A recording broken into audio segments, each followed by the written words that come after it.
Sveiki un laipni lūdzam Innovation. Es esmu jūsu vadītāja Lina Plačmējera un paldies, ka pievienojāties. Vispirms mūsu galvenie jaunumi.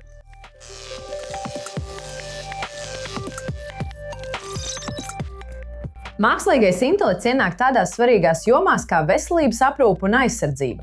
Taču pieaugot riskiem, Gene AI izstrādā drošības pasākums, lai to padarītu droši.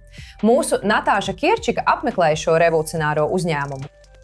Eifeļa tornis sabrūk, izveidojas iegruvums, kas aprīja Gīzes lielo piramīdu. Gadu gaitā mēs esam paļāvušies uz Google Earth, lai redzētu pasauli tādu, kāda tā patiesībā ir. Taču šis laikmets iespējams tuvojas beigām. Lūk, sižets. Un šis milzīgais Kentaura robots ir izstrādāts, lai iekļūtu katastrofas zonās, kas ir pārāk bīstams cilvēkiem, un palīdzētu operatīvajiem dienestiem. Taču iebūvētais izslēgšanas slēdzes un ķēdes zāģu stiprinājums ir padarījuši to neiespējami ignorēt.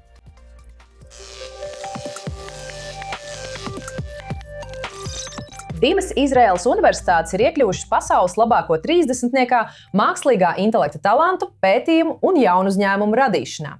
Tagad, kad globālā sacensība mākslīgā intelekta jomā kļūst arvien sīvāka, Izraēlai priekšā vēl lielāks izaicinājums – pārvērst šo talantu nākamās paaudzes izrāvienu uzņēmumos. Lai uzzinātu vairāk, man tagad pievienojas Hats Ventures vadošā partnere un grāmatas 12 Moonshots for Israel autore Džūda Tava. Liels paldies, ka šodien esat ar mani, Džūda! Paldies, ka uzaicinājāt mani. Labi, sāksim, jo jūs esat apgalvojis, ka valdība nebija iesaistīta mākslīgā intelekta tehnoloģiju vides izveidē šeit Izrēlā. Tātad, ja valdība nebija iesaistīta vai nebija galvenais spēlētājs, kas tad to izdarīja? Jā, valdībai ir svarīga loma, tomēr parasti viņa galvenā loma ir radīt apstākļus, lai citi varētu darboties, nevis pašiem tos īstenot. Nav nevienas valdības ministrijas, kas būtu izveidojusi Wiz. Nav nevienas valdības ministrijas, kas būtu izveidojusi Waze vai Checkpoint. Parasti tas, ko mēs esam redzējuši Izrēlā, ir tīklošanās efekts starp pētniekiem, inovatoriem, dibinātājiem, pētniekiem, universitātēm un milzīgu daudzumu S&P 500 korporāciju. Visa šī atrodas aptuveni jūdzes attālumā no maniem birojiem Televivā. Un tas, ka mums ir šāda blīva ekosistēma, vienkārši ir ļāvis jaunu uzņēmumiem uzplaukt kiberdrošības jomā, kā arī pēdējā laikā arī mākslīgā intelekta jomā. Un kāda ir militāro spēku loma šajā visā? Militārie spēki ir ļoti svarīga sastāvdaļa, taču tā ir svarīga divos aspektos. Pirmais ir tas, ka tie ļauj jauniešiem ļoti agrā vecumā attīstīt noteiktas prasmes, kuras nevar iegūt universitātē. Tad vienā no maniem periodiem, kad es biju rezervists kopš 7. oktobra, es atceros, ka sastapos ar pētnieku grupu, kur izstrādāja jaunu veidu, kā datu paketi var pārvietoties pazemē drošā un uzticamā veidā.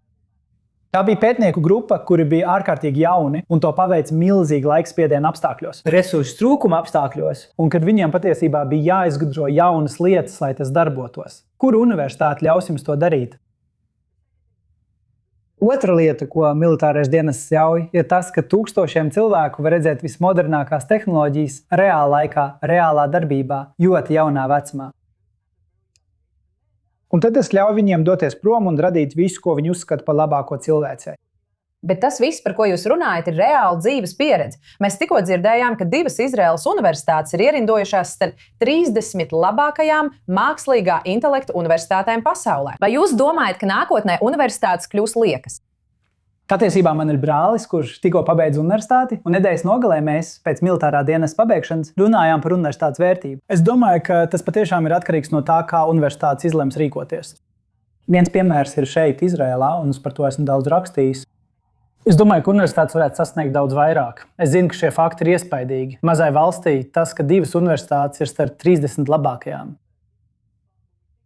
Bet, ja mēs padomājam, cik daudz universitāšu inovāciju patiesībā ir nonākuši līdz uzņēmumiem, palīdzējušas izārstēt slimības pēdējo 2 vai 3 desmitgažu laikā, to ir bijis ļoti maz. Un ar to, kas mums šodien ir mūsu rokās, starp 10 Izraēlas universitātēm, mēs varētu darīt daudz vairāk. Tāpēc, jo vairāk universitātes ļauj sev atvērties un pielāgoties šim jaunajam laikmetam, lai ļautu intelektuālajam īpašumam iziet ārpus universitātes sienām un nonākt plašākā sabiedrībā, jo vairāk. Es domāju, ka nākotnes studenti vēlēsies doties uz savām universitātes pilsētiņām, lai sāktu savu ceļu. Tātad tas ir dažādu faktoru kopums, kas patiešām padara šo zemi par jaunu uzņēmumu nāciju un padara to tik īpašu. Džūda Tava, uzņēmuma Hats Ventures vadošais partneris un grāmatas 12 Moonshots for Israel autors. Paldies jums par jūsu laiku šodien. Paldies! Tagad, kurš uzrauga mākslīgo intelektu, kas pieņem lēmumus par jūsu veselību, jūsu naudu, jūsu drošību? Šobrīd gandrīz neviens to nedara. Viena Telavivas kompānija apgalvo, ka ir izveidojusi drošības mehānismus. Pasaules lielākajām organizācijām to trūkst. Vadītāja un korespondente Nataša Kirčuka mūs iepazīstina ar notiekošo. Jūs iespējams šonedēļ runājāt ar mākslīgo intelektu, pat to neapzinoties. Varbūt tad, kad zvanījāt savai veselības apdrošināšanas kompānijai vai bankai, vai arī sekojāt līdzi analīžu rezultātiem. Tagad iedomājieties, ka tas notiek katrā slimnīcā, bankā un aizsardzības organizācijā visā pasaulē. Mākslīgais intelekts nav nākotne, tas jau ir klāt. Un īstais jautājums ir, kad tas kļūdās, kurš ir atbildīgs? Es atrodos Gene AI birojā Telavivā, un viņi uzskata, ka viņiem ir atbilde. Izmantot ChatGPT, lai uzrakstītu e-pastu, ir viena lieta, bet organizācijas izmanto mākslīgo intelektu, lai pieņemtu medicīniskus, finanšu un operatīvus lēmumus, kur kļūdām ir reālas sekas. Un tieši šo problēmu Gene AI cenšas atrisināt. Daudzām organizācijām ir nepieciešams kas cits. Gen nodrošina pamatu kritiski svarīgam mākslīgajam intelektam. Kritiski svarīgs mākslīgais intelekts ir tad, kad pareizs vai nepareizs izvēles izdarīšana var radīt negatīvas sekas. Gen neveido mākslīgo intelektu. Tā izveido aizsarga mehānismus ap to, nodrošinot, ka mākslīgais intelekts ir precīzs, atbildīgs un pietiekami drošs kritisku lēmumu pieņemšanai. Pēc 12 mēnešiem mums būs tūkstošiem potenciālu mākslīgā intelekta risinājumu un aģentu, kas darbosies. 10 000. 20 000, varbūt 50 000 darbinieku, kas ikdienā izmantos mākslīgo intelektu. Viņiem darbojas izolēti mākslīgā intelekta risinājumi bez kontrolas. Cik tas maksā? Kurš ir atbildīgs, ja kaut kas noiet greizi? Ja jums nav plaša mēroga uzņēmuma līmeņa mākslīgā intelekta pamata infrastruktūras, šie mazie rīki sabojājās. Un tas jau notiek organizācijās, par kurām lielākā daļa cilvēku domā, ka tām viss ir kontrolēts. Darbinieki izmanto mākslīgā intelekta rīkus, dažkārt 10 dažādu, bez jebkādas uzraudzības. Jutīgi dati, pacientu ieraksti, finanšu informācija. Tas viss tiek ievadīts sistēmās, kuras neviens no vadības nav apstiprinājis vai pat nezina par tām. Lielākā daļa cilvēku nemaz nenojauš, cik ļoti viņi ir pakļauti riskam gan personīgajā, gan profesionālajā līmenī. Uzņēmumi apzinās riskus, taču tehnoloģiju ieviešanas temps pārsniedz viņu spēju to kontrolēt. Un tās nav tikai tehnoloģija kompānijas. Tas ir arī tavs veselības aprūpes sniedzējs, tava banka un organizācijas, kurām uztic savu visjutīgāko informāciju. Kā tas īsti izskatās? Piemēram, Izraels Maccabi veselības apdrošināšana. Ar 2,6 miljoniem biedru tā katru dienu apstrādā tūkstošiem pacientu pieprasījumu. Līdz nesenam laikam daudzi no šiem gadījumiem tika pārskatīti manuāli, līdz iesaistījās Gene AI. Mēs automātiski apstrādājam vairākus medicīniskos ierakstus, dokumentus, apstiprinājumus, telefonu sarunu, transkripcijas. Mēs faktiski izveidojam kodolīgu lietas, jeb medicīnisko kopsavilkumu. Mēs analizējam situāciju un sniedzam ieteikumus par labāko nākamo rīcību. Rezultāts tiek prezentēts ārstam ļoti draudzīgā lietotnē. Iedomājieties, ja vidējais apstrādes laiks tiktu samazināts no 30 minūtēm līdz 3 minūtēm. Mākslīgais intelekts pātrina procesu, taču gala lēmumu joprojām pieņem cilvēks. Un šis modelis tiek izmantots veselības aprūpē, finanšu sektorā un aizsardzībā. Jūs strādājat ar aizsardzības un izlūkošanas klientiem, dažus no kuriem mēs pat nevaram šeit nosaukt. Ko Gen dara šajā jomā? Iedomājieties ārkārtas notikumu attīstību.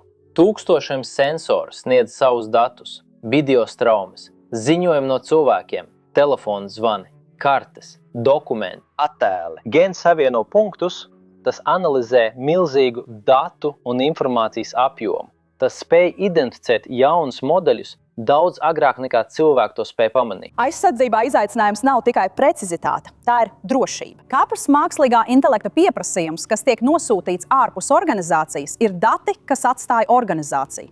Militārajā un izlūkošanas darbā tas ir nopietns risks. Un tieši tāpēc Gen visjutīgākās sistēmas darbojas pilnībā klienta paša tīklā. Nav interneta, nav ārēju serveru, nekas nedrīkst iziet ārpus tīkla. Cik darbinieku šodien ir uzņēmumam Gen? Jā, Izrēlā mums ir 130 cilvēku, un visā pasaulē mums ir vēl 20 Singapūrā, Londonā un Ņujorkā. Ir vēl viena komanda otrā pusē, kas nodarbojas ar aizsardzību, kas nāk no Izraēlas, Mosadas, no IDF. Mazāk nekā 2 gadu laikā Jenner piesaistīs $25 miljonus, parakstīs līgums vairāku 10 miljonu vērtībā un paplašinājis darbību ārpus Izraēlas. Tās tehnoloģija jau izmanto dažas no valsts lielākajām kritiskajām organizācijām, un tagad šis modelis tiek ieviests visā pasaulē. Mēs uzskatām, ka kritisks nozīmes mākslīgais intelekts kļūs par atsevišķu kategoriju, līdzīgi kā kiberdrošība. Iedomājieties mākslīgo intelektu, kas darbojas autonomi vairākas dienas. Tiem ir jābūt šiem aizsardz mehānismiem un jābūt šai infrastruktūrai, lai tas būtu droši, aizsargāti un uzticami.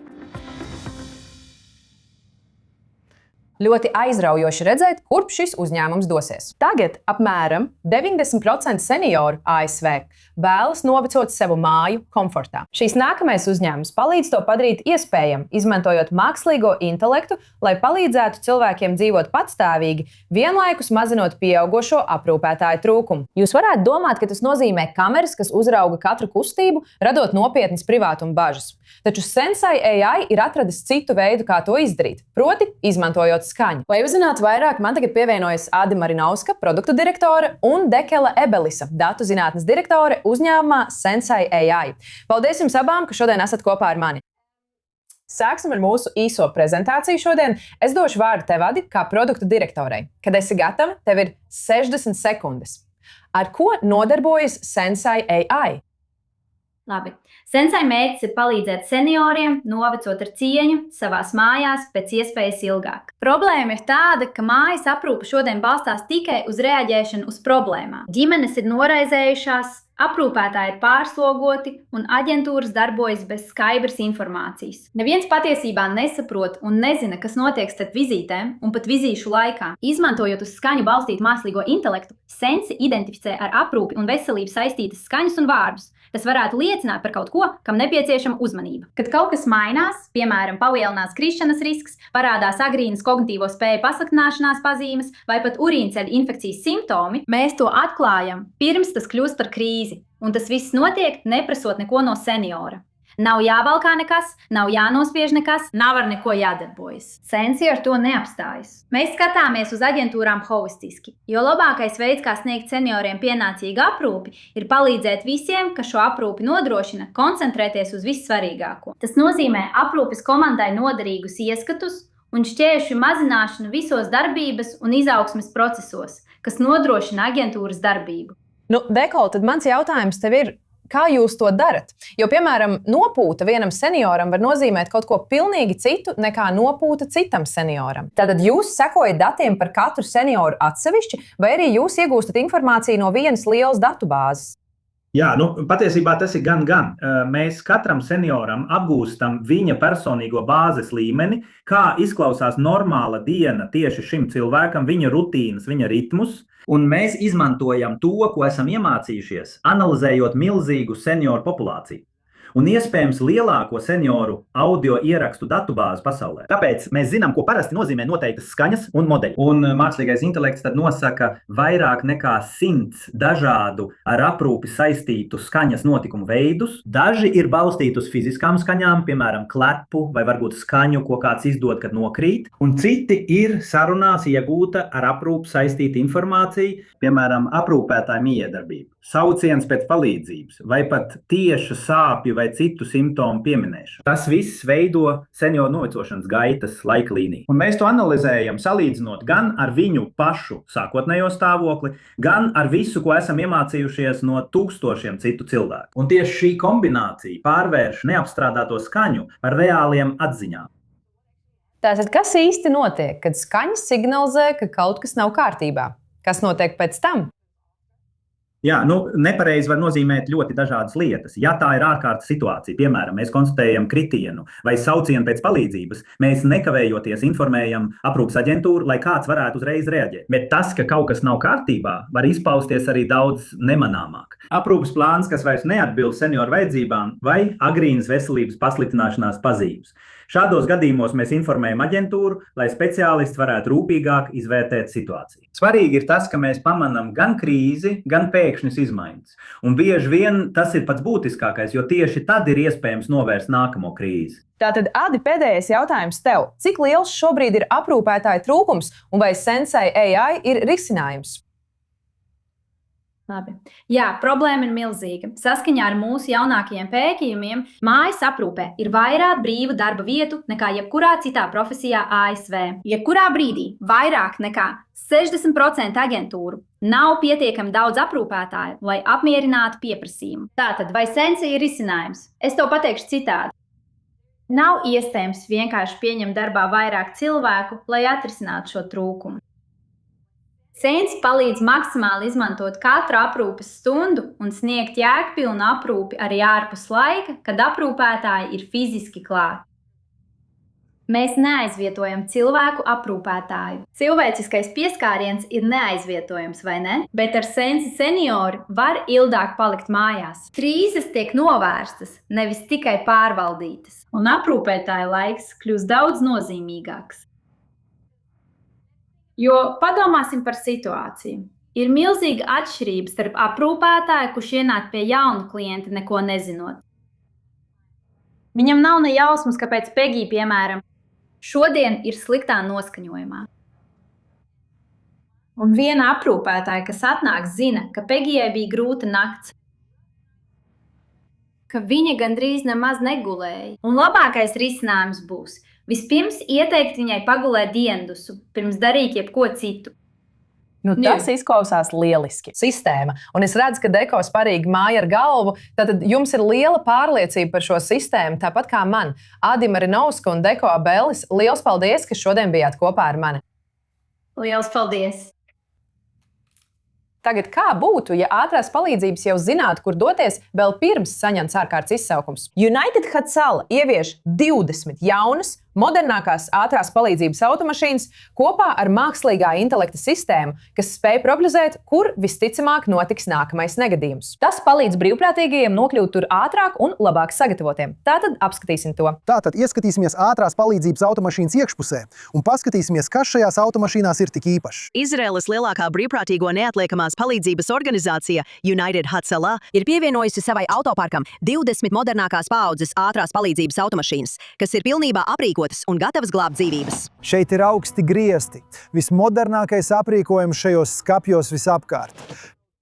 Monitori, tehnoloģijas, zāles piederumi, skābekļa baloni, kakla fiksatori. Un, protams, Izrēlā, tā kā mēs esam Izrēlā, mums vienmēr jābūt gataviem teroraktu vai raķešu uzbrukumu gadījumā. Mums ir aizsarga prīkojums, necauršaujamās ķiveres un necauršaujamās vestes šeit, lai pasargātu mūsu brīvprātīgos, kamēr viņi ir laukā un glābi dzīvības. Aptuveni ar 90% precizitāti jaunā ar mākslīgo intelektu darbinātā sistēma ir gandrīz kā kristāla bumba, kas palīdz glābējiem paredzēt, kur visticamāk notiks nākamā ārkārtas situācija. Viņi visi ir savienoti ar komandcentru, kas mums ir Jeruzālemē, kurā tiek darbināti mākslīgā intelekta algoritmi, lai paredzētu, kur notiks nākamais izsaukums. Tātad mēs ne tikai gaidām, kad notiks nākamais izsaukums un lai tūmā esošais brīvprātīgais reaģētu, bet viena no šīm ātrās palīdzības mašīnām tiks novietota riska zonā, kur mēs zinām, ka tuvāko 10 minūšu laikā kaut kas notiks. Un tāpēc viņiem nav jābrauc cauri 10 kvartāliem, jāšķērso 10 sarkanie luksofori. Viņi jau gaida tur, un izsaukums notiek 90 sekundžu līdz 3 minūšu attālumā no viņa atrašanās vietas. Tas ne tikai palīdz glābt dzīvības, tas palīdz brīvprātīgajiem ierasties labāk sagatavotiem. Sistēma ņem vērā visu, sākot no mainīgiem laikapstākļiem līdz reālaika satiksmei, vienlaikus analizējot arī demogrāfiskās tendences. Ražonos, kur iedzīvotāji ir jaunāki, tā paredz vairāk ar traumām saistītu ārkārtas situāciju. Savukārt kopienās, kur iedzīvotāji ir vecāki, tā biežāk paredz izsaukums, kas saistīti ar insultu, sirdslēkmēm un citām medicīniskām ārkārtas situācijām. Tagad viņi lietotnē var iegūt norādi par to, kur nākamais izsaukums notiks pēc 10, 20 vai 30 minūtēm. Tādā veidā viņi var izvietoties un iepriekš izvietoties tur, kur notiks nākamais izsaukums. Tā tas patiešām ir, un tas glābi dzīvības. Tas ir maģiski. Tehnoloģijas, kas glāb dzīvības. Labi, mainām tēmu, jo tas bija pieejams tikai 48 stundas. Jaunais Google Earth atjauninājums, kas ļāva lietotājiem veidot viltotus attēlus virs satelīta attēliem.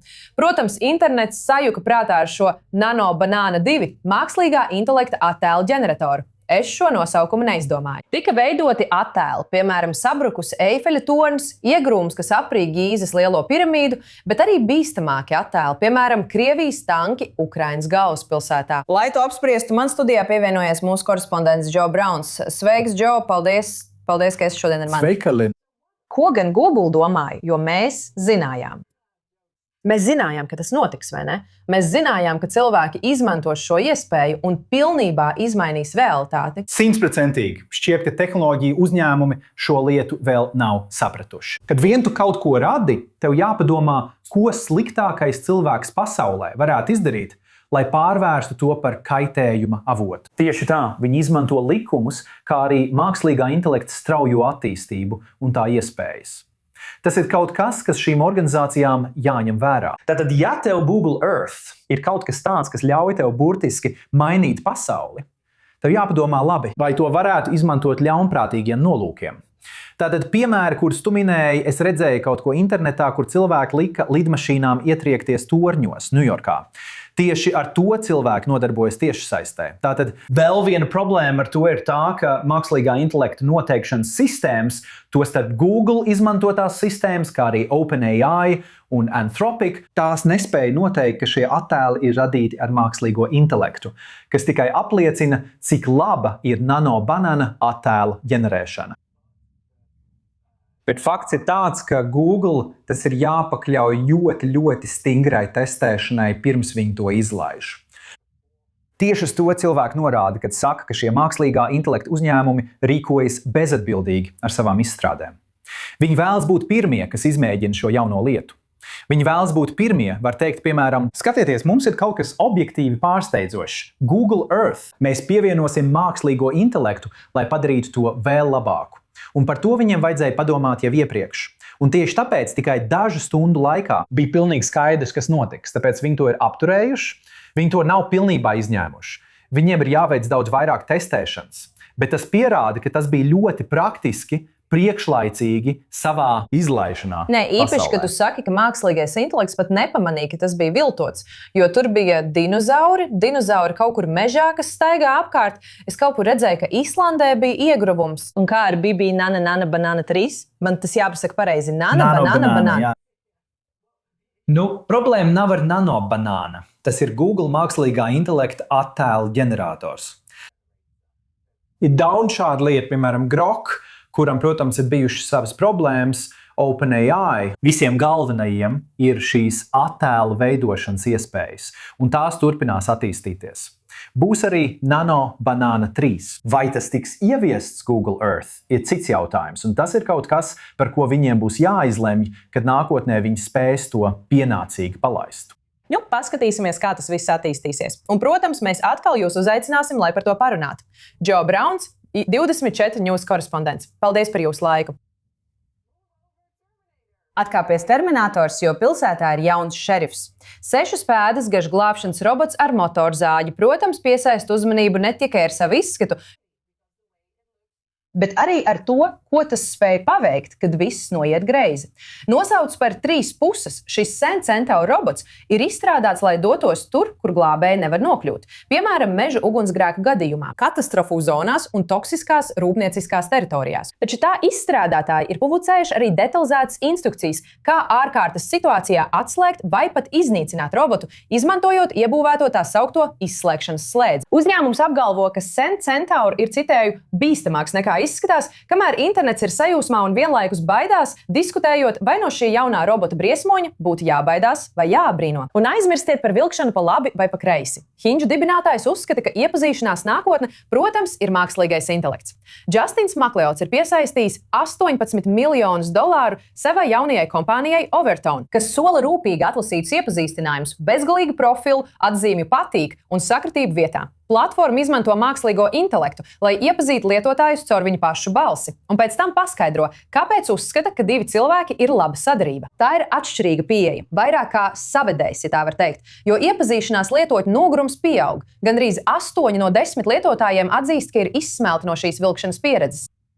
Un jūs iespējams nekad par to neesat dzirdējuši, bet pastāv īsts Big Mac indeks, ko publicē žurnāls The Economist.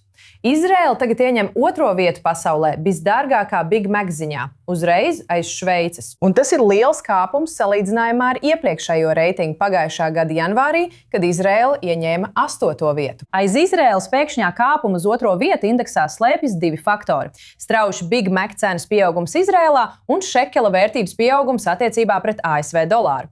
Populārais burgeris tagad maksā 23 šekeļus, jeb $7,40, kas ir iespaidīgs 15% cenas kāpums, salīdzinājumā ar pagājušā gada janvāri. Tagad Big Mac indeks tika izdomāts pirms 40 gadiem, kā pusjocīgs mēģinājums izskaidrot valsts labklājību. Big Mac tika izvēlēts kā reprezentatīvs produkts, jo tas tiek pārdots daudzās valstīs un ir līdzīgs katrā no tām. Un tas ir atkarīgs no garas vietējo preču saraksta, piemēram, gaļas, maizes un dārzeņiem. Vienlaikus ietverot arī tādas izmaksas kā darbinieku algas, īre, elektrība, transports, reklāma un nodokļi. Tātad mums vairs nebūs Big Mac. Labi mūsu makiem un labi mūsu diētām. Un ar to arī mūsu laiks šodien ir beidzies. Es esmu jūsu vadītāja Liv Blokmejere. Pievienojieties mums nākamnedēļ jaunā inovāciju sērijā. Pagaidām paldies, ka skatījāties, un lai jums lieliska diena, lai kur jūs arī atrastos. Sveicieni no Telavivas!